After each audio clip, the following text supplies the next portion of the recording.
and welcome to the debate. I'm your host Rafae Iqbal, and in today's show we'll be deliberating on two very important topics. The first, considering Pakistan and as Pakistan is hosting the SCO this year. With regards to that, we know the Indian External Affairs Minister Jaishankar is to visit Pakistan for the SCO moot.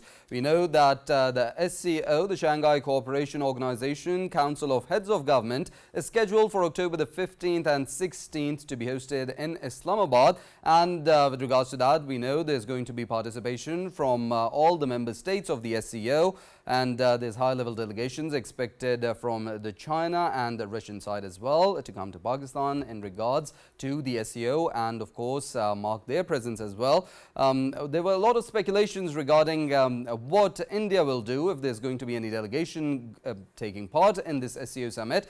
Of course, in that regards, we know that even if it's a sporting event that Pakistan hosts, India boycotts it, and there were speculations regarding whether India will be participating in this SCO summit. The speculations have been rebuffed. Of course, we know that the Jaishankar has been announced, the External Affairs Minister of India, who will be leading the India's delegation at this SCO summit in Pakistan. And what's significant here more is that his visit is going to be the first by an Indian External Affairs Minister in over a decade, as we know that the ties deteriorated after 5th of August 2019, after India's unilateral actions, his abrogation of Article 370 and 35A, we saw there was a further strain in the relations between Pakistan and India. And regarding the SCO summit, this is a welcome decision from the Indian side to be taking part in the SCO summit. Of course, Pakistan is going to be hosting it, but they are part of this organization, and they should come to Pakistan with regards to mark their presence. The objectives of the SCO, if we talk about them, the Shanghai Cooperation Organization, its main objectives, its main agenda for which it was formed is to foster cooperation in different fields such as economy, finance, cultural exchanges, and of course regional security and stability. And we also know that the SCO the countries which are part of the Shanghai Cooperation Organization include Russia, China, India, Pakistan, Kazakhstan, Kyrgyzstan, Tajikistan and Uzbekistan. This marks as the main objective of the SCO. One of it also comprises connectivity with the Central Asian states, as a good number of the Central Asian states are also part of this organization. We'll be deliberating on the different aspects of the Shanghai Cooperation Organization, and for the second topic, we'll be deliberating on PTI's politics of hatred. If we go into the backdrop of it, of course, PTI announced a nationwide protest, and they had also announced protest in Islamabad. With regards to that, we saw the Interior Minister Mohsin Naqvi, and he gave a statement earlier in a news conference and also warned the PTI to not cause property damage or challenge the writ of the state during their protest. Of course, he said that the PTI can protest peacefully, but not to come towards the D-Chowk or to cause any damage to the government properties or challenge the writ of the state. That means not go towards the places that they have been barred from going towards. And of course, this also, with regards to that, we'll be discussing how political instability is on the rise with regards to the efforts that are being seen for economic stability and how they both go hand in hand, and how there's political instability that is gaining rise at such a critical juncture. We'll be deliberating on both these topics. In the studios, we've been joined by senior analyst Farrukh Pitafi. Along with that, we've been joined by geopolitical analyst Faisal, and on Skype, we have been joined by Baluch, former ambassador. I'd like to thank you all for your time and being part of the conversation. Starting off from former ambassador Baluch.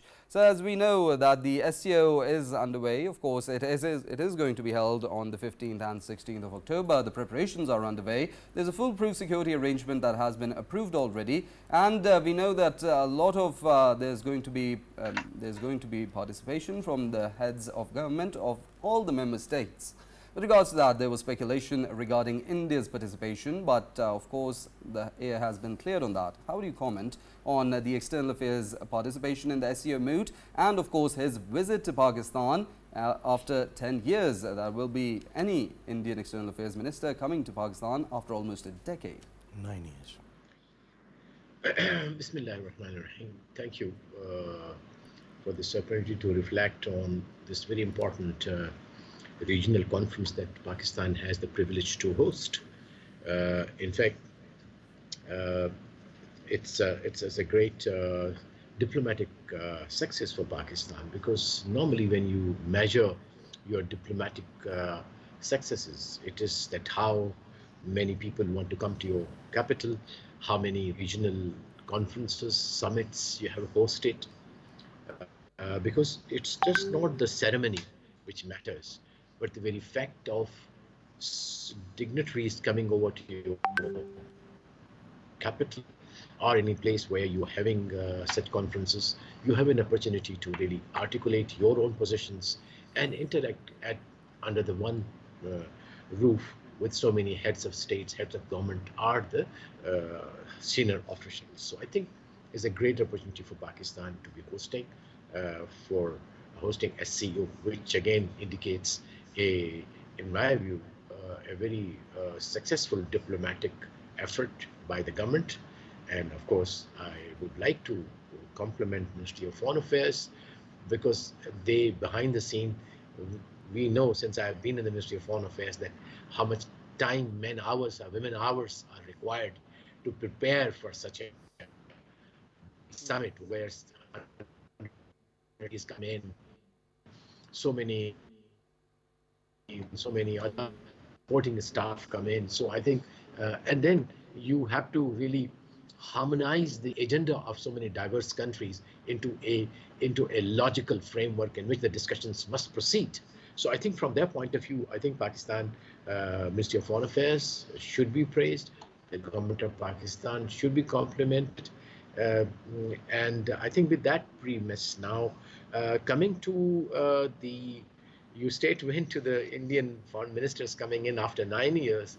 Obviously, we being part of South Asia, we always sort of desire as people, and of course, I being a professional still as an analyst, earlier as a diplomat, we always consider ourselves to be the frontline kind of for peace, not for war.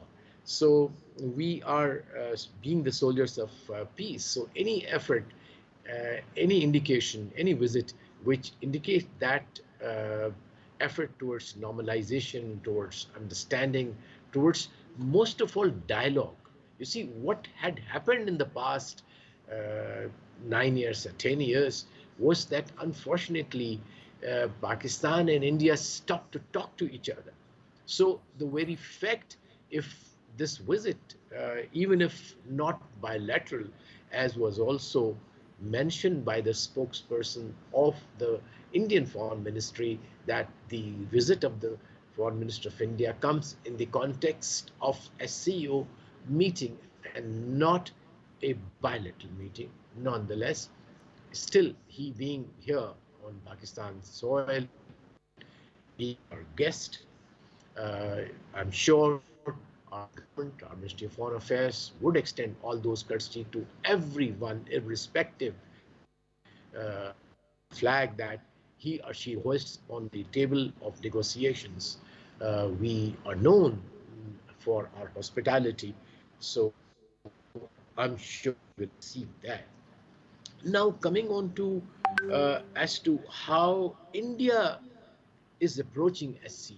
Actually, India looks at SCO, in my view, as an important forum where it can influence the regional dynamics of international politics, whatever in the economic field, in the security field, or the financial field, investments, and of course there are several now new initiatives that talked upon.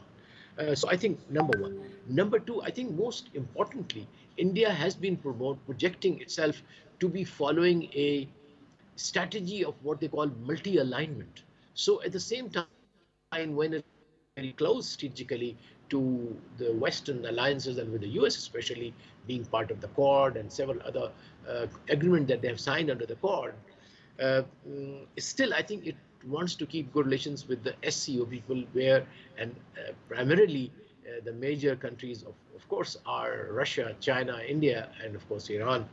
Now, that way I think it wants to remain engaged with the rest of the world.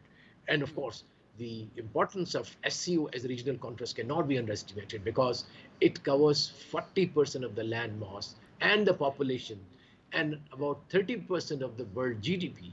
So that very fact, it shows the potential of SCO as a regional organization for the future of this globe, for the future of the economy of the world, and for the future of the politics of and diplomacy of the world.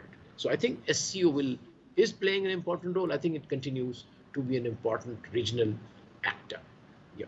Well, we'll come towards the SCO and further deliberate on the different aspects of it as well. But before that, Raja Faisal, how do you comment on the Indian External Affairs Minister coming to Pakistan after almost a decade? It's 9 years. But what have we seen recently? Whether it be a sporting event, we saw if Pakistan is hosting any international cricketing event, India would not participate and would ask for a neutral venue. We would see that whether it comes to even the cricketing world, India would not want to participate in Pakistan or participate in the events being hosted in Pakistan. What significance would you owe to this visit specifically? Yeah, Rafae, it's a very good question, and especially related to the sporting events. I mean, it's highly unfortunate and highly, unprofessional of the Indians to have that kind of stance in which they even politicized the sport like cricket, which is very dear to people of India, very dear to people of Pakistan, and very dear to many nations of the world. And of course, this is considered as, Pakistan versus India has always been considered as the most watched cricketing event of the world. So snatching that right of the people of the both of the countries, I think it is highly unfortunate on the part of Indians to obviously politicize cricket as well, and the other sports as well. They have been doing it time and again. I'll come towards why suddenly we are seeing Jaishankar ji becoming very positive in terms of coming to Pakistan. To me, I think is just the reciprocation they were bound to give, because you remember Pakistan, Pakistan's former foreign minister Bilawal Bhutto, he went to Goa, and when he went there, of course, we remember that Jaishankar ji was very unwelcoming kind of host. He's been very unwelcoming in terms that the kind of pressers and the kind of tone he had in his pressers, I mean, that was highly unprofessional of him at that time. Reason being, he didn't treat our foreign minister as a guest. I think this is time that Pakistan will show how to treat the guests. If he is coming to Pakistan as a guest of Pakistan, then of course you will see that there will be a change in terms of how Pakistan reacts to this kind of visit. And of course, India's the kind of tone India used at that time, it was it was questionable. And right now, of course, I'm waiting for the time when he gets into Pakistan. I am pretty much sure that from Pakistan side, the stance would be very welcoming stance. Reason being, Pakistan is a country known to be a good host and known to be a country that actually welcomes, even if it's an enemy that is coming to Pakistan for a visit, no problem.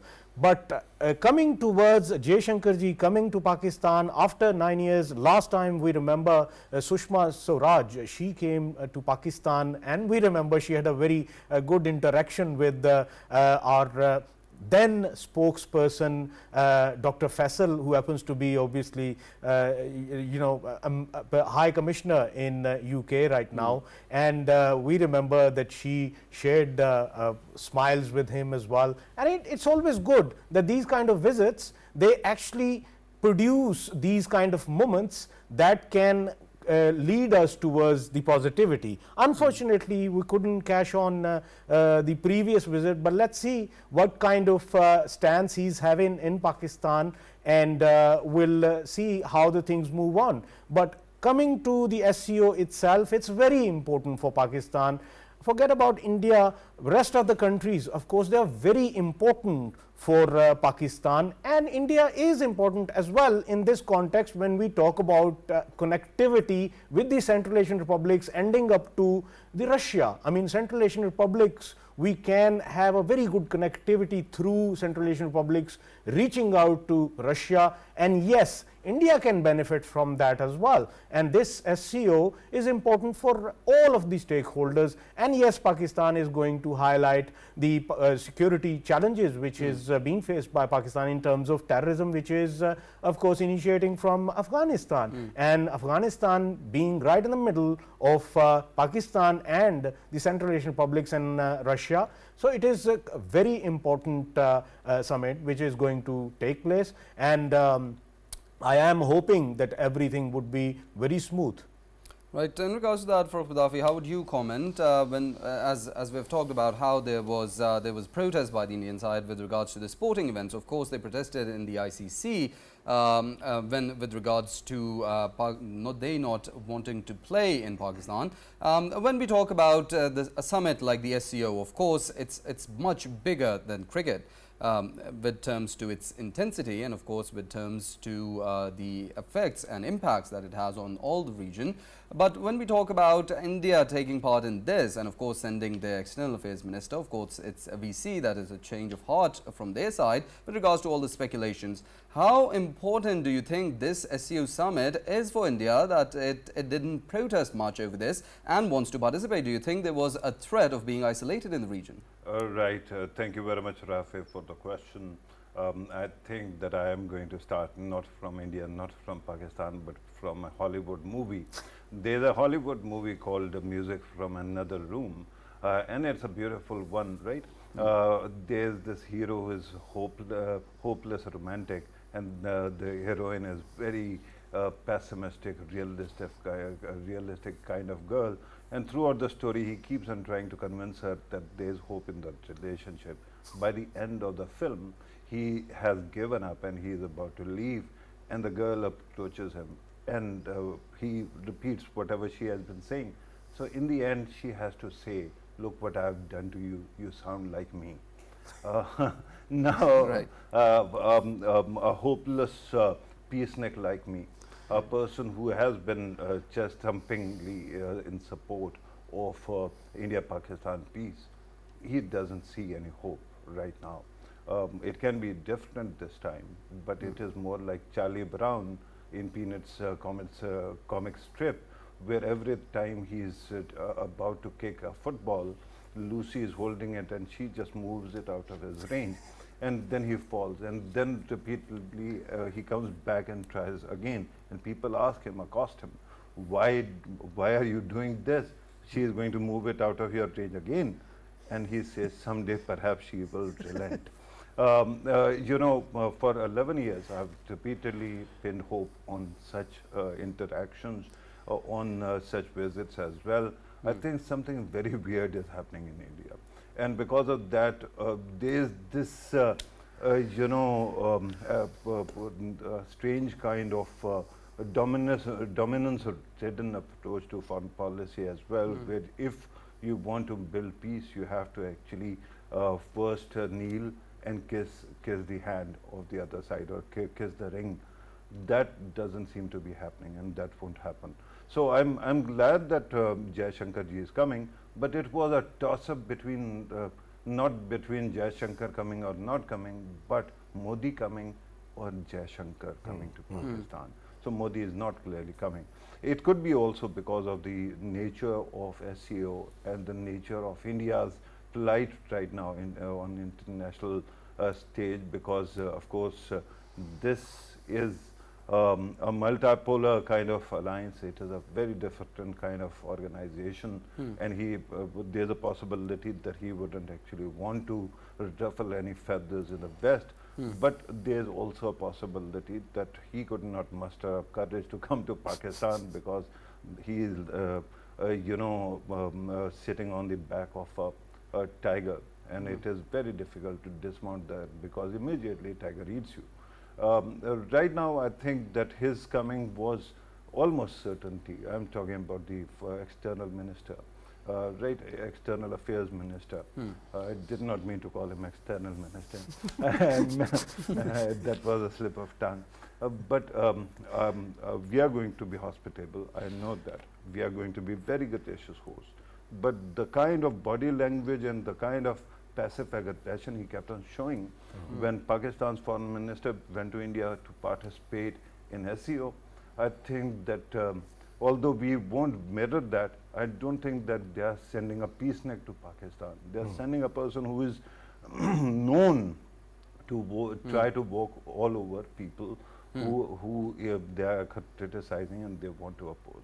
Having said that, SEO itself is a huge accomplishment. I think that only a couple of years ago, there were talks of Pakistan becoming bankrupt or cheating on the, on the brink of precipice. That doesn't seem to be happening. Similarly, there used to be talk of isolating Pakistan. Now, so many head of states and governments are coming. That is great news for Pakistan. We just concluded another very important visit from Malaysia. So I think that government of Pakistan needs to be congratulated on that. And I hope that SEO meeting actually goes smoothly. And SEO, because I had actually a couple of years ago interviewed the head of SEO.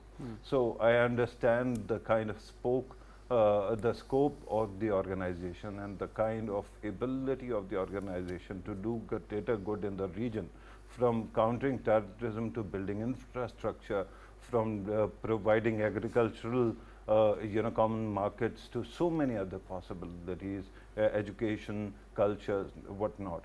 So I hope that in coming days, when the event is over, the document that is produced is going to speak for itself, and it is going to promise hope for this many people. You realize that half of the world's population, almost half the world's population lives in SEO countries. So there is still a chance that we might actually find some common ground.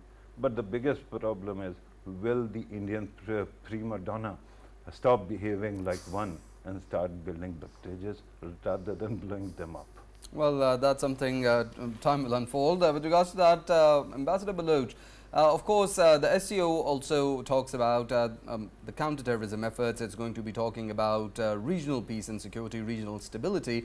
How do you see Pakistan's own interests aligning with the SEO with regards to the counterterrorism efforts? As of course, in the UNGA session, Prime Minister Shehryar also highlighted Pakistan's sacrifices in the war on terror. And of course, we also talk about connectivity with the Central Asian states with regards to the main objectives, one of the main objectives of the SEO. How do you see Pakistan's national interests? Of course, Pakistan has been highlighting how it faces terrorism from Afghanistan soil, and of course that also hampers its connectivity with the Central Asian states such as the CPEC. How do you comment on that? Yeah, I think because SEO essentially is about connectivity also at the root of it. It could be CPAC, or it could be International North-South Transport Corridor, TAPI, or some other like corridors. Of course, most of all the digital Silk Road. So it's all about connectivity, in fact, essentially, at this point of time. Although it started with the security. So security does remain the cornerstone of SEO discussions. And Pakistan, as we all know, really is kind of has a biggest challenge of terrorism. The word really doesn't want to come to me because we have faced so much, we have suffered because of that. And unfortunately, at this point of time, one of the neighboring country, Afghanistan, unfortunately, has not been able to control it. So perhaps the regional approach to terrorism could be one thing which I hope would emerge as a consensus document or a consensus policy recommendation as to how can we help Afghanistan as a SCO for the Afghanistan state to extend its writ and not allow the non-state actors to use its territory for for terrorist acts in Pakistan and other regional countries. So I think from that point of view, Pakistan would, I'm sure, use this opportunity to get everybody together on some kind of a minimum plan of action to how to fight all this terrorism before it becomes really a challenge for the entire world. So in a way, we are the first line. In fact, at this point of time, we are facing the terrorism, and if it is not curbed, I think there could be much more difficult situation for the world. But I think I would like to go rather on the positivities in the on the SCO. In fact, I was just looking at the listing out some of the very important initiatives that would come. I mean, I could really hardly uh, like chart down about 20 of them, and they start from green energy to infrastructure development, to technology transfer, to digital Silk Road that I mentioned earlier, food supply chains, agriculture cooperation, special economic zones, investment projects, economic corridors, custom and trade facilitation, interbank consortiums, business councils, currency swaps, cross-border payments, uh, and of course transnational pipelines and energy resources and transfer of technology. So I think it's such a comprehensive menu for starting entirely a new development phase in this Eurasia, where the strengths of each other can be used, and especially for Pakistan is so vital because we are sitting on a youth bulge of 60% of our population, and we need such initiative. We need a leapfrog, economic leapfrog, to really catch up with the rest of the world in terms of economic development, digital and e-commerce. Yes, I forgot to mention e-commerce. So I think it seems to me now that probably SCO here in Islamabad would again look at the list that I read out, which has been part of the discussion by the SCO, would reshuffle it, brings those which are very in the bottom at the top. Perhaps starting with the energy resources to going to the e-commerce to digital, digital, digital Silk Road, and of course the business council which can bring in the private sector together. So I think there's a huge scope for really economic and financial and technological cooperation between amongst the members, and terrorism, of course, to fight Yeah, that. Ambassador Baluch, I'm glad that you have highlighted the terrorism aspect as well. Of course, the very country that we keep on talking about, Afghanistan, it is not only a concern for Pakistan, but of course, majority of the SCO countries, they are of course concerned about it. And in this context, very recently, one of the diplomats I was interacting with, and he said to me that incoming SCO, because there are majority of the countries of SCO, they are part of CSTO as well, Collective Security Treaty Organization, which is anti-NATO and alternate to NATO, and we know that we have a history of being in alliance or with the NATO countries. In this context, if we are extended a membership of CSTO, we might not accept it, but at least should we be getting into sort of as an observer joining CSTO? I mean, how things move on, especially if there are intelligence sharing offered, or arms transfer or tech transfer related to intelligence or related to arms. It is promised to Pakistan to counter this terrorism. Should we be joining it? I know it's a very substantial question that you asked me. Really, I don't know whether I can give you an impromptu reply. But what I know that in principle, we as a nation have decided, after we parted ways with the Sito Santo, and obviously war against terrorism. God thank that we got rid of that. So I think whether it is the East or the West, we would like to have cooperation, security cooperation in fighting terrorism, in strengthening our security, army, military, air force, navy. Of course, we would love to have a collaborative cooperation, exchange of information, exchange of technology. But to be formally part of any alliance which is military in nature, I don't know whether it is the consensus of the nation. I think to the contrary, the consensus in our nation is that Pakistan better be out of these uh, contested military alliances, political alliances. And in fact, are moving, and that is the best and time-tested uh, strategy, is to have multi-alliances where you are part of good organization wherever they are, which are for development. So as I said earlier, we have a huge, huge challenge of really uh, getting employment to our 60% of our youth.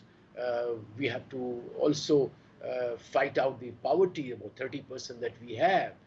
So I think we have huge economic challenges. So I would rather go for organizations which really boost our economy, give us technology transfer, give us opportunities in their markets. They complement our industry. We learn from them, they learn from us.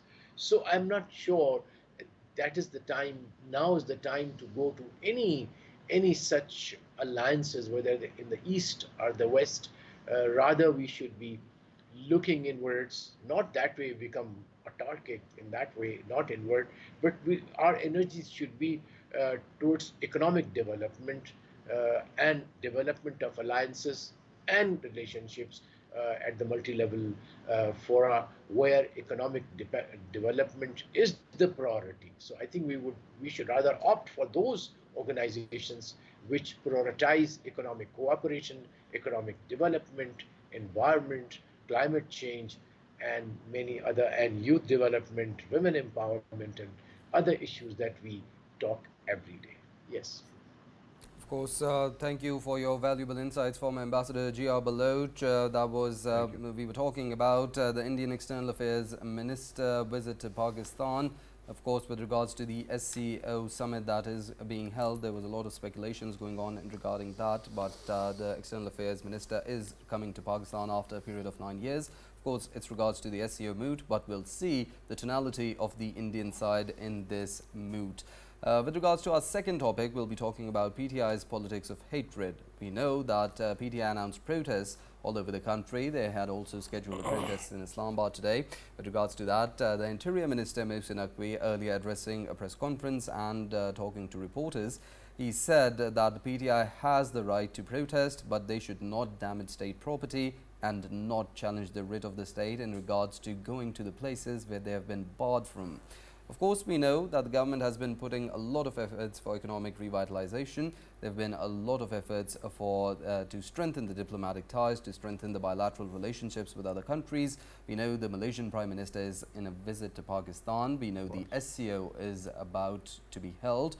It starts off from October 15th and continues till the 16th.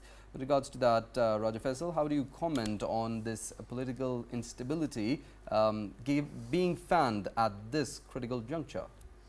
Yeah, Rafae, obviously when we talk about SCO, I always consider these kind of, when you have multi nationalities or multi countries, they come into your Pakistan, and the leadership of them countries is coming to Pakistan. At that time, I mean, it should have been a sense of pride for all Pakistanis that other countries, they are joining in and they are coming to Pakistan. And this was the time to, of course, forget about all of the animosity we have within. And this should have been a time in which, of course, we should have highlighted the real Pakistan, and that is we are very welcoming people, and at this hour it should have been peaceful. Reason being, SCO is a, of course, it's going to be an event in which we have to show what Pakistan is and the positive side of Pakistan. To me, I think the kind of protests which are shaping up on roads, this wasn't the time. It should have been delayed. If there are grievances from the opposition side, them grievances either should have been addressed on the table. If not on the table, then they should have been delayed for a certain time period, so that during this time, when we are in a process of showing a positive Pakistan to the world, and at that hour, I mean, everyone started pouring in towards the capital, and it's a sort of a deterrence for SCO which is being held in Pakistan, that we should be proud of. But of course, I think the leadership on the other side, they should be rational about it, and there are many other times when they can protest, because as Interior Minister has highlighted that they have the right to protest, but this is not the way. I mean, coming straight to it's more of a hitting SCO, it's more of a hitting the the heads of the states and the foreign ministers of the states. They coming to Pakistan, and this is what we are showing them. This shouldn't be like this. But when it comes to, of course, the political instability, I think all of these matters, they can be discussed on the table, and both of the sides, they should sit on the table. And there are many people who are acceptable to even the opposition side, who are sitting in the treasury benches right now. Them people, especially, there are many people from Pakistan People's Party. They can be a good source of negotiations with the opposition. And I think behind the curtains, they should start working, and they should sit with the opposition side, and they should of course normalize the situation which is of course in the capital right now, because not only SEO, but at least, I mean, during the day I was in touch with the people from Rawalpindi, people from Islamabad. People were facing too many problems in terms of somebody was, I mean, there was one of the messages which was shared to me was about if you are bringing a patient from Rawalpindi, as in between Rawalpindi and Islamabad it's all barricaded, then there are two different ambulance services who have joined hands that you can bring it there, and from there we have the adequate system of course shifting the patient in another ambulance, and we can carry on into Islamabad. Because don't forget, Rafae, there are two major hospitals that are in Islamabad, and I'm talking about PIMS and I'm talking about Al Shifa. And these two hospitals, they do not only cater the people of Rawalpindi or Islamabad, they cater from Peshawar to Muzaffarabad to even my own city, Jhelum and Sarai Alamgir and Gujarat. People from there, they tend to, of course, come towards Definitely, here. of course. So it's a huge problem for people as well. Definitely. This should be looked into. It is a huge problem with regards to that. As you mentioned, there's the talks should be held on the table. We also saw in the parliament, Prime Minister Shehbaz Sharif, he offered an olive branch to the opposition. It was the Umar Ayub, the Secretary General of at that time of the PTI. I'd like to include comments from political analyst Ali Shehryar Khan Tipu with regards to that. We see that the government, the Prime Minister has offered an olive branch, but we see the protests, even though they continue, and at such critical junctures when there's so many heads of state going to be coming in for the SCO summit. How do you comment on that? Ali Shehryar, are you with us? Thank you.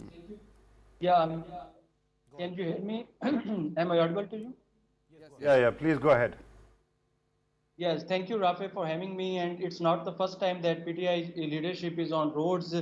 PTI leadership has long history of protest, and they all started from back in 2014. The sit-ins that were take around 146 days, and after that they had that Panama case, and after that when the Pakistan PTI was in power, and a vote of no confidence was moved against them, and then again they were in protest instead of keeping themselves in the system, and then again doing something and try to change, bring change inside the system by keeping yourself inside the system. They go out of the system and they want to bring change in the system. That is absolute, near to absolute nonsense. That why are you sitting outside and you are asking to bring a change inside the system? So again, PTI is doing the same things right now, and I think they are going to get dug out nothing from it, because when you are inside the system, when you resign from the national assemblies, and when the Punjab assembly was demolished and they were all, I think, so these are not the proper way to deal with the crisis, I think. So again, they are on the roads and they are demanding. The best way was that they had the government in the KPK and they show their performance there, and after they can put it on the public, so they can decide that whether they are doing good, or the government in Punjab is doing well, or the government in sitting in Islamabad is doing well, so that public would have maintain a very good decision about them. But unfortunately, they are not doing this. They are again on roads when there is something very important is going to happen. Yeah. For Pitafi, how do you comment? Of course, when we talk about talks on the table, there was an olive branch offered to the opposition by the Prime Minister, but we see even though there was a chance of reconciliation between the opposition and the Treasury benches, we see the tensions even soaring to new heights. How do you see these tensions diffusing down? Yeah, thank you very much, Rafae. There are three things. I will try to be as quick as possible.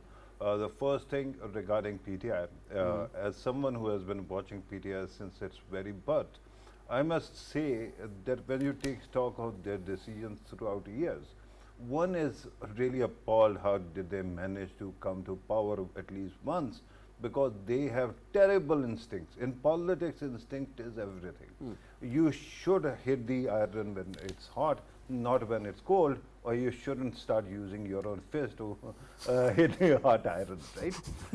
So this is the kind of strange kind of activity that goes on, and this is exactly which is happening. Usually when you are on, my late father used to say, never be on top of anybody's list of priorities.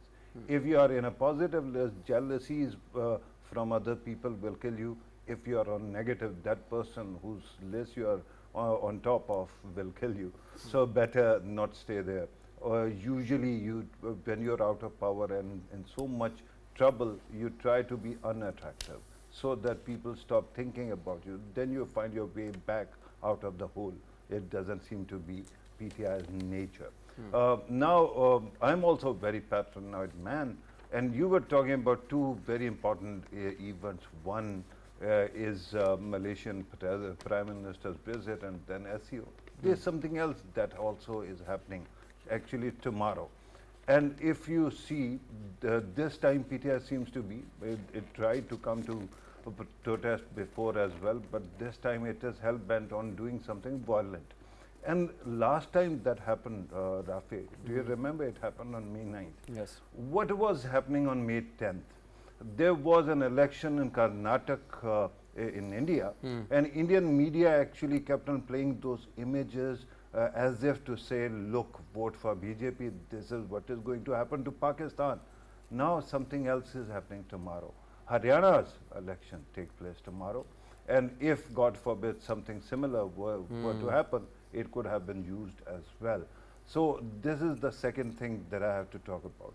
If you ask me, is there hope for PTI? I don't think PTI even understands how to build bridges, and this is why it will keep on sinking. And unfortunately, I have many friends in PTI, right? I have friends in all parties, and this is why one feels so helpless, because you can protect certain people from others, but not from themselves. And if somebody is hell-bent on committing suicide, you can't actually stop them forever. And this is what seems to be happening with PTI. Every time they start something of this kind, they end up creating trouble for themselves. One final thing regarding these barricades, because for past 10 years it has been happening in Islamabad. I live in Islamabad, I move in Islamabad, and it was kind of started by PTI and then TLP and others. The day I'm going to leave journalism, this job, and maybe country, I think I'm going to go for rehabilitation for at least 6 months, so that I can get out of the trauma it causes. Today, there were exams of my daughters, they were cancelled, and they had to, their classes had to go online. Why? Because certain people just wanted to break things. What is my fault in this, right? Why are you punishing the ordinary citizens and creating this crisis? So I have, again, I'm sorry to say this, but I don't see any hope in conduct of PTI. Well, of course, with that, we'll wrap up the second segment. Of course, we were deliberating on PTI's politics of hatred. With that, I'd like to thank all of our guests, Shehryar Khan Tipu, Farrukh Pitafi and Raja Faisal. Thank you all for your time and being part of the conversation. Of course, many developments with regards to the SCO summit being held in Pakistan, and of course PTI's of politics of hatred. We're seeing how these two add up in the days to come, and of course, as said by our analysts as well, PTI needs to realize that this is a very important event for the country. With that, see you same time Monday. Till then, take care.